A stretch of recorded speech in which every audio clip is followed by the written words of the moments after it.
Hi everybody, welcome back to my channel. It's Angela Flip and Flutter Creations, and today I'm going to unbox my new heat press. So exciting!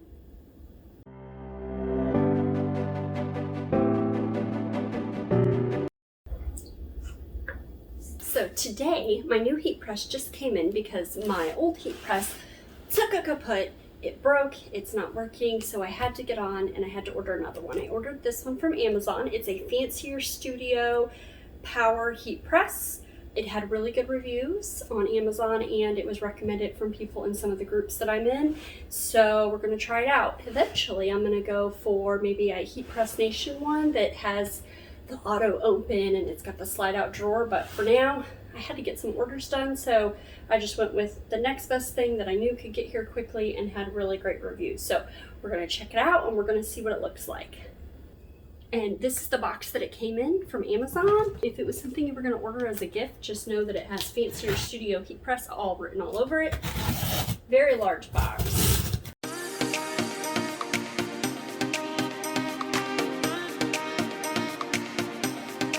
It did get here 2 to 3 days after I ordered it, so yay, that's exciting. All right. So, it has this very large white styrofoam piece. Wow, that's big.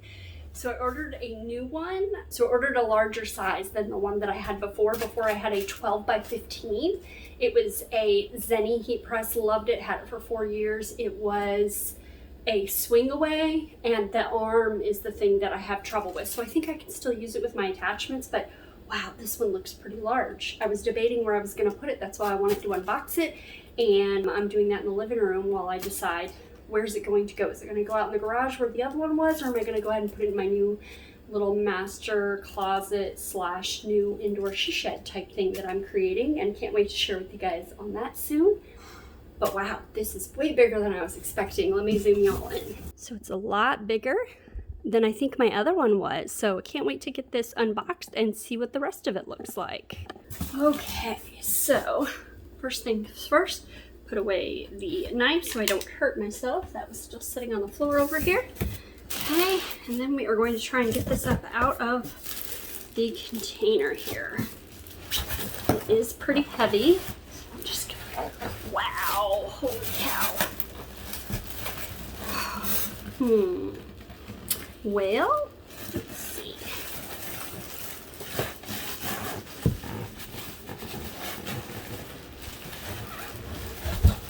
Holy cow. I hit the camera with the heat press when I was attempting to get it out of the package. So I had to reset it. So sorry if you missed me actually pulling that out. I had to get one hand kind of under this side and one hand under this side and lift out of the box, and then like use my weight to push the box out of the way. So you might want to have some help when you do this.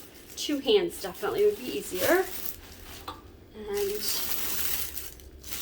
I've had someone helping me film recently, so it's been really nice so that I'm not constantly worried about getting in frame, but I'm going to make it work. Let's see. Oh, cool. It came with the Teflon sheet. It's got stuff all over it. Whee! Get that stuff off of it. Wow. So from everything I read, it's ready to go as soon as you get it, and it is looking like that is the case, so I'm really excited about that. It doesn't look like I have to put anything together like my old one. I had to put the bottom piece on, then when you would pull the drawer out, a lot of times it would fall. So they sent a Teflon sheet that just has a piece of tape wrapped around it. So I'm going to attempt to get that off just so I can see how large it is. So again, this is a 15 by 15.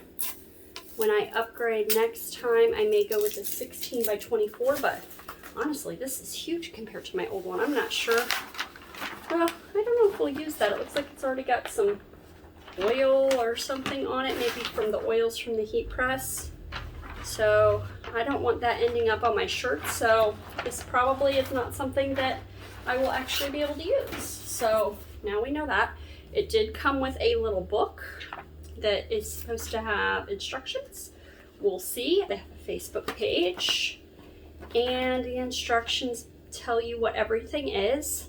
Handle, this is the pressure knob, so we can adjust the pressure up and down, the time and the temperature. Here, I'll slide this way so you can see this in the camera. So here we have the temperature. We have Celsius to Fahrenheit. I really hope it's not going to make me keep it in. No, okay, it says it does have a Fahrenheit, but good. There's the on-off switch is over here. It's red. Red right here. Okay.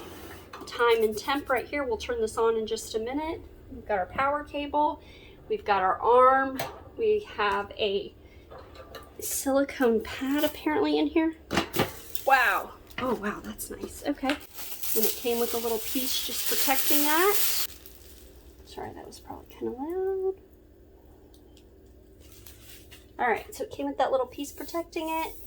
Got this nice plate up here, the heating element plate, and then a nice little silicone pad, and that's nice. The silicone pad looks like it's glued down, which is great. Mine's always falling in and out and moving all over when I am going in and out with pressing something. So I got the blue and black one, I think just because this is the one that shipped in the quickest amount of time. It would have been nice if they had a purple one. I would have loved that. They did have a purple heat press on Amazon that was a brand I'd never heard of, and it only had like 10 reviews. So I was like, Angela, you cannot pick one just because of the color. You have to look at the reviews. So sadly, I did not get my purple one. Maybe one day when I'm ready to upgrade, they'll have a nice one that is that color. Oh, that folds down nice. And then you just, ooh, okay. And then you just pop it down and pop it up. Oh, that seems a lot easier than my press I had. Although that's kind of loud when it hits that little knob. I might need to look at if that's supposed to be like that. Maybe put something there just to cushion that. There we go. It does seem to open a lot easier. I do like that. So we do have a larger area now to use, so super excited about that. Let's get it turned on and see how we get our numbers all set for our time and our temperature. We'll see what that looks like. Okay, so I have it plugged up. I'm gonna go ahead and turn it on. I'm gonna go ahead and turn it on so you can hear how loud the beep is. Sometimes, I know my old one was pretty loud. Oh, that wasn't too bad, just one little beep. My old one made a pretty long beep, and so I always felt weird about turning that on when my daughter was asleep. So I'm gonna put this down. First, let me put a Teflon sheet in there just to protect that. I'm gonna put this down real quick.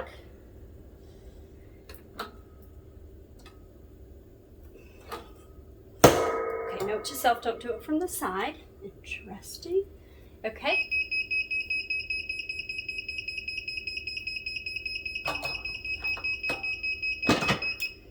Okay, well, it didn't like me doing that, but I want to be able to show you the time and temp, so I guess I will just grab you and bring you over here, since apparently I cannot turn it, close it down while it's not in use. I'm not really sure about that, but we'll see. Okay, so when I do vinyl shirts, which is what I really need to do right now because I do have an order that needs to be finished up, I set mine on 320 Fahrenheit, which it looks like it automatically was on Fahrenheit, so that's exciting, but it does only have my time at 10 seconds. So I'm actually going to click time, and I would like that to be at 20 seconds. And then when I do my sublimation projects, I do them at 375 for 60 seconds. Now I might have to change that because this machine might run a little hotter or maybe not quite as hot, and I may need to adjust that. So we'll have to test out some sublimation projects on this soon and see how they sublimate at the different temperatures. So let's see what it has the temp set on. It's got it set on 284. We want it at 320 for, whoop, wow, that went fast. I like it.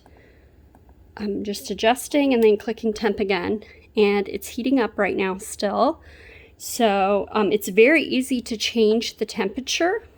This is the brand and information here. I will link this product down below as well for you guys. There's some operating instructions. Turn to the right to tighten the pressure, turn to the left to lower the pressure. So if we want to tighten it, we're going to go right, lower left. That should be pretty easy to remember. Lower the temperature, turn it left. We're going to practice lowering that pressure. So let's do this. And I do have it hooked into an extension cable right now, which it says not to do in the instructions. However, I do have it on a heavy duty one. So if we want to lower the pressure, we're going to go left like I just did. If we want to tighten the pressure, we want more, we're going to go right. And that's doesn't go too far. It's hard to tell since it really doesn't want you closing it. I won't be able to tell really until I get product in there. But usually if you can pull, that's pretty good pressure. There we go. And it looked like my timer started going down when I closed that. Let's check that. Ready? And whoa, look at that. The timer automatically starts going down. Okay, so that's why it beeped at me. It's because it was only at 10 seconds originally. That's pretty cool. Okay, I do like that. That's a nice feature so that I don't have to, in case I forget to push the button. So that's really nice. And the fact that the buttons push up and down so easily, and the time and the temperature both adjust really nicely. So I do like that. I'm very excited. I don't see any like smoke or anything like that. I know sometimes they burn off when you first get them.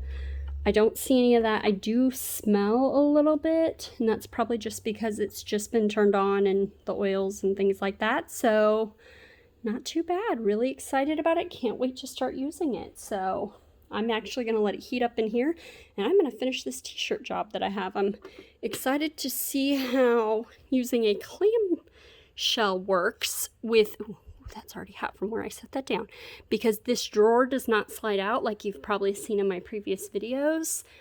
So normally I do everything on the press. I put my shirt in and then I lay my design down and figure out where it's at. I'm going to have to start doing that differently. I'm going to have to do my design separately, like on the floor, something like that, whatever, on my table out in the garage, and heat tape my designs down and then put them up on the press, because that heat is like right here, and that's going to potentially burn my fingers. It's almost to the temperature that we want. That didn't take a super long time. I would say that took less than 10 minutes for that to heat up. Okay, so I'm actually going to go ahead and press a shirt from start to finish on the new heat press. And I thought I'd just see how this goes. So I've already got my shirt folded down with like the 3 inches here, so that I can create my T-line to be able to have a line on where I want my design. So I'm going to go ahead and push this down. Woo! Okay, so that's kind of hard to do, just FYI, when it has the fold, so I might have too much pressure there. Just about 5 seconds. Woo! Okay, so good to know. Might be a little bit too much pressure for those purposes. Woo! Okay. Slip this back where it goes. Hot, hot, hot. Wow. Okay, so now normally I put my shirt on my press so that I can figure out where my design needs to go, but I'm not sure if that'll be doable. This is the extra large, so I'm going to start with my black piece first because the bold goes on top, and on the other ones I realized about 2 inches-ish below the line is where this piece needs to go. Oh, about 1 inch, I mean. So I'm going to do that, but I'm going to use that line just to help me judge. And then there's my centerpiece. Okay, that's not too bad. And then I can just slide it up. All right. Not too bad. All right, so we're going to go ahead and put that on there. This shouldn't be as hard to close because it's just a single layer. Yep. And again, that timer started counting down on its own. Move you over here a little bit so you can see. Oh, duh. This is only the first layer. I don't want it to be on there that long. Oh, I'm not used to being able not to pull that out. So pull that off. I'll just set that to the side right now. And then we are going to do the gold. Okay, let's see if I have to move my shirt. Ooh, I might have to. Okay, so I know I want that to be right there, that to be right there. There we go. Yep, that way that tip piece is in the middle. Okay, so it's a little warmer trying to put both pieces on there. And again, I'm gonna go down. I only want to do about, I don't know, a couple seconds, and then I'm gonna pull this back up. Then we want to take this piece off. Hot, hot, hot. Okay, definitely is doable without the swing out. I'm sure I will get used to it, but it's a little bit different. And now we're just going to press the whole thing for the full 20 seconds. So, oh, I'm not sure if you caught any of that. I think that might have fallen. Sorry guys, trying to do my own camera work is not fun. I have enjoyed having my best friend helping me film. As you can see, that temp didn't really adjust down too much, so that's really good. And then there's the button telling us, hey, it's time to open it. Whoop. So that was a little longer than I probably should have, but whoop, hot. Okay. Then I can check for those fabrics. Usually I have to do a second press, but since I had each of these pieces being pressed, I definitely can already see the fabric design through my vinyl, but I'm not sure about down here, so I'm going to check that. And that actually looks really good. I don't think it needs another press. So that's really nice. I like that. So I'm really excited about this new heat press. I hope you guys are too. And hopefully you guys will go and check it out if you don't already have a heat press. And if you do, and you end up like me and you have to get a replacement, this one so far seems to be good. Maybe I'll do an updated review in a couple months once I see how it does doing large orders of shirts daily. So thank you so much for swinging by my channel, checking out my little unboxing with my new heat press. If you liked the video, don't forget to give it a thumbs up. And don't forget to hit that subscribe button so you can be notified when I post my next video. Thanks for swinging by my channel. Bye.